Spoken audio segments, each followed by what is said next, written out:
Okay, so this should show the issue that I'm having with HD Home Run. Okay, so if I go in here, and we look at settings, you can see my network setting is fine.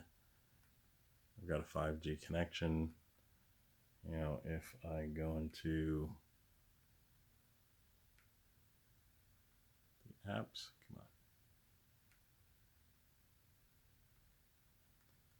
And I go and I select HD Home Run. It loads up.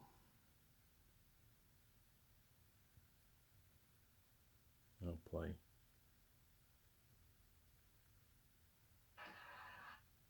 That second of audio that you just heard. So if I change the channel,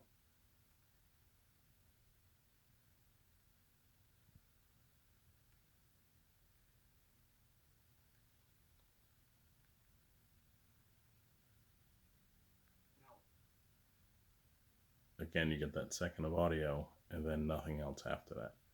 So I have no idea. I've master reset this thing, restarted it multiple times.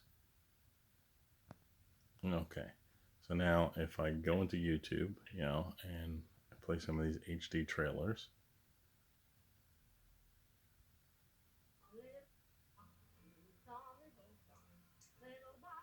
no problem whatsoever.